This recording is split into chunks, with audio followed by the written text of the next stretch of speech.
আজি আমি আলোচনা কৰিম ADRE অৰ্থাৎ তৃতীয় আৰু চতুৰ্থ বৰ্গৰ বাবে অন্য এটা নতুন ভিডিঅ' লৈ। আজিৰ কুৱেশ্যনটোত আমি অসমীয়া আৰু এছামিজ মাধ্যমত আলোচনা কৰিম।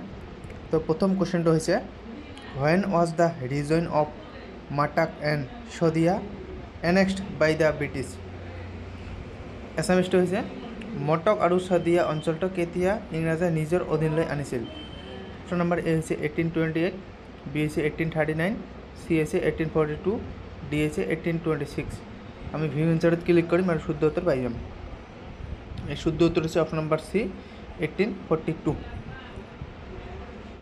ইয়াৰ পিছৰ কুৱেশ্যনটো হৈছে who was hanged publicly with Maniram Dewan. Asomiya মাধ্যমটো পঢ়িম। মণিৰাম দেৱানৰ সৈতে কাক ৰাজহুৱাভাৱে ফাঁচি দিয়া হৈছিল। ইয়াৰ শুদ্ধ উত্তৰ পাবলৈ আমি ভিউ এনচাৰত ক্লিক কৰিব লাগিব। ইয়াৰ শুদ্ধ উত্তৰ হৈছে অপশ্যন নম্বৰ এ পিয়লি বৰুৱা। ইয়াৰ পিছৰটো দেখিম the first oil in Asia was drill at. এছিয়াৰ প্ৰথমটো তেল ক'ত খনন কৰা হৈছিল। ইয়াৰ শুদ্ধ উত্তৰ পাবলৈ আমি ভিউ এনচাৰত ক্লিক কৰিব লাগিব। ইয়াৰ শুদ্ধ উত্তৰ হৈছে অপশ্যন নম্বৰ ডি ডিগবৈ। ইয়াৰ পিছৰটো দেখিম which of the following is the first political association of colonial Assam. তলৰ কোনটো উপনিৱেশিক অসমৰ প্ৰথম ৰাজনৈতিক সংগঠন। ইয়াৰ শুদ্ধ উত্তৰ জানিবলৈ আমি ভিউ এনচাৰত ক্লিক কৰিব লাগিব। ইয়াৰ শুদ্ধ উত্তৰ হৈছে অপশ্যন নম্বৰ এ সৰ্বজনীন সভা অফ যোৰহাট। ইয়াৰ পিছৰটো দেখিম in which of the following ইয়াৰ।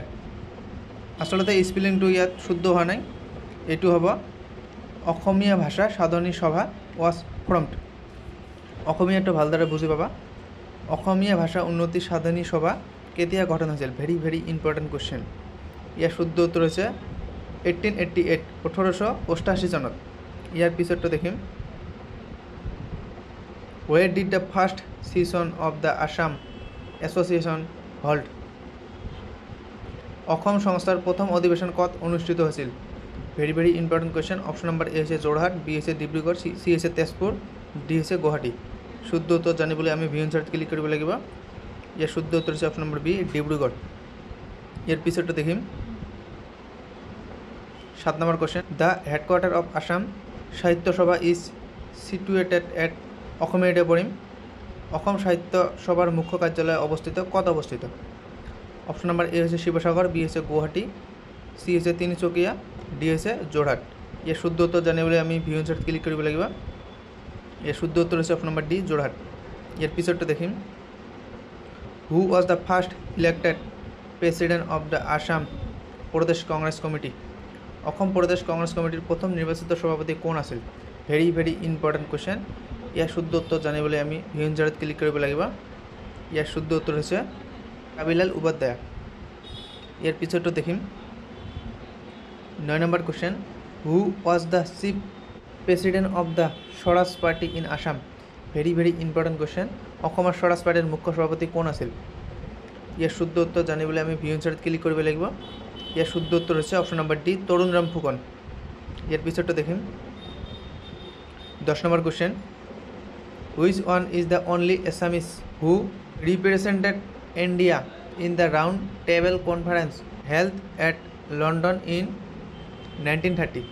1930 চনত লণ্ডনত অনুষ্ঠিত হোৱা গোল টেবল সন্মিলনত ভাৰতক প্ৰতিনিধিত্ব কৰা একমাত্ৰ অসমীয়া কোন। Very important question. ইয়াৰ শুদ্ধ উত্তৰ জানিবলৈ আমি ভিউ এনচাৰত ক্লিক কৰিব লাগিব। ইয়াৰ শুদ্ধ উত্তৰ হৈছে option number D Chandradhar Barua. ইয়াৰ পিছৰটো দেখিম the first Assamese magazine Arunodoi was published in the year. কেতিয়া প্ৰথমখন অসমীয়া আলোচনী অৰুণোদয় প্ৰকাশ হৈছিল। অপশ্যন নম্বৰ এ হৈছে 1846, বি হৈছে 1872, চি হৈছে 1882, ডি হৈছে 1836। ইয়াৰ শুদ্ধ উত্তৰ জানিবলৈ আমি ভিউ এনচাৰত ক্লিক কৰিব লাগিব। ইয়াৰ শুদ্ধ উত্তৰ হৈছে অপশ্যন নম্বৰ এ 1846। ইয়াৰ পিছৰটো দেখিম ইয়াৰ পিছৰ কুৱেশ্যনটো হৈছে which one of the following sites are linked to the sepoy mutiny. তলৰ কোনটো ছাইট চিপাহী বিদ্ৰোহৰ সৈতে জড়িত আছিল। ইয়াৰ শুদ্ধ উত্তৰ জানিবলৈ আমি ভিউ এনচাৰত ক্লিক কৰিব লাগিব। শুদ্ধ উত্তৰ হৈছে option number B, north block gate. ইয়াৰ পিছৰটো দেখিম। 13 number question, in which year the first dictionary in the Assamese language was published. কোন বছৰত অসমীয়া ভাষাৰ প্ৰথম অভিধান প্ৰকাশ হয়? Very very important question. ইয়াৰ শুদ্ধ উত্তৰ হৈছে অপশ্যন নম্বৰ এ, 1867 চনত। ইয়াৰ পিছৰটো দেখিম। Who was the first Assamese to join the Indian National Congress during its second session held in 1886। 1886 চনত অনুষ্ঠিত ভাৰতীয় জাতীয় কংগ্ৰেছৰ দ্বিতীয় অধিৱেশনত যোগদান কৰা প্ৰথম অসমীয়া কোন? Very very important question. ইয়াৰ শুদ্ধ উত্তৰ হৈছে নবীন চন্দ্ৰ বৰদলৈ। আজিৰ শেষৰটো কুৱেশ্যন দেখিম আমি, very very important question. Which of the following marked the dawn of romanticism in Assamese literature. তলৰ কোনটোৱে অসমীয়া সাহিত্যত ৰোমান্টিকতাবাদৰ আৰম্ভণি কৰিছিল? ইয়াৰ শুদ্ধ উত্তৰ জানিবলৈ আমি ভিউ এনচাৰত ক্লিক কৰিব লাগিব। ইয়াৰ শুদ্ধ উত্তৰ হৈছে অপশ্যন নম্বৰ বি, জোনাকী। আজিৰ ভিডিঅ' এইখিনিয়ে। যদি ভিডিঅ'টো ভাল লাগে তেনেহ'লে লাইক কৰিব আৰু সদায় এনেধৰণৰ ভিডিঅ' পোৱাৰ কাৰণে চেনেলটো ছাবস্ক্ৰাইব কৰি ৰাখিব।